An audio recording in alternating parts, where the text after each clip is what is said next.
Hi everyone, welcome to Fun Animals. I'm Miss Megan. Here's my friend Miss Bluebird. Today, for our second episode, we have a very special guest today, and I bet you guys know what she is. Let's see if she'd like to join us. Come on over, Fiona. Little one. Okay. Da-da-da! What is this?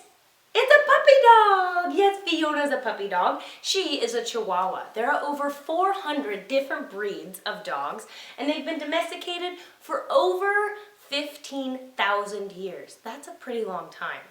Now, these little guys are domestic dogs. They did not come from foxes. They came from the gray wolf in the same family though, the Canidae family, which includes foxes, coyotes, wolves, jackals, and dogs. They're all a part of the same order, Carnivora. Now, what do carnivores like to eat? Meat! That's what you're made out of! Dogs are actually facultative carnivores. Facultative carnivores are more like omnivores, like us humans. They eat both plant and meat. Felids, like kitty cats are much more of a true carnivore than our doggy friends are. Yes, they are. Yes, they are. Small dogs, like Fiona, a Chihuahua, tend to live a lot longer than large dog breeds, such as the Great Dane. Fiona, she's about 8 years old, and she's a little bit on the chunky side, but we're working on that. She'll still live about 20 years. As for a Great Dane, Great Danes live about 8 years. Mixed breed dogs will live about 12 to 14 years, and a lot of the dogs you find in shelters are mixed breed dogs. Dogs communicate in many different ways. They can communicate by barking, growling, whining, but they also have nonverbal communication, which means they talk to us without saying any words. So you can tell by the position of their ears or if their tail is wagging or not. That is called nonverbal communication. Humans do it too. Now with little Fiona here, whenever she'd like to communicate, hello, she can communicate with her body language.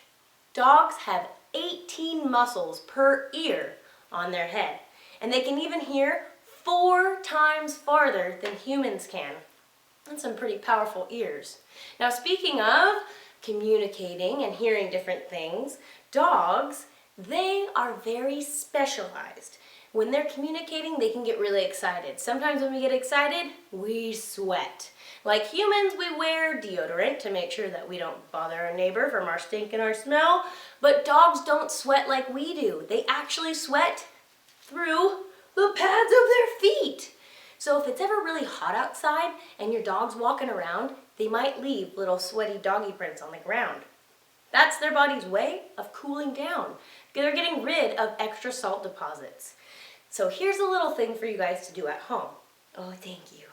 If it's too hot outside to walk your dog, the way you can tell is by taking your hand, the back side of it, putting it down on the ground for 5 seconds.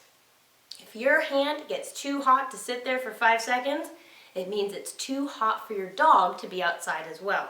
Would you like to go run around? Yes, thank you, Miss Fiona. Say bye, Fiona. See you later. So doggies, they have sweat pads on their feet. Make sure we test the ground to see if it's too hot for them. And also, one really fun thing, another new word, dogs walk on the tips of their toes, which means they're digitigrade animals. Cats are digitigrade, walking birds are digitigrade, but ungulates and plantigrade animals, they're a little bit different. We'll go into that a bit later. Dogs also do not have retractable claws, so their little nails are always sticking out of the pads of their feet at all times. But felids and kitty cats, they can whip those little claws right back into their paw. So if you have your dog out for a walk on a day where it's not too hot, you're actually helping them file those nails down to help keep their pads of their feet and their fingernails nice and healthy. Okay, last but not least, we have a Mythbuster. Come up here, Blue. Show us the Mythbuster. Blue is a very colorful bird. Do you think Fiona can tell what colors blue is? Maybe, maybe not.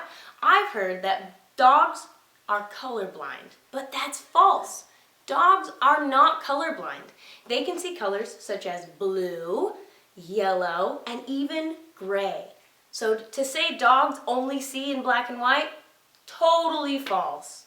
I hope you guys had fun today with our second episode. We'll see you guys later. This was Miss Megan and Blue with Fun Animals. Bye, everyone.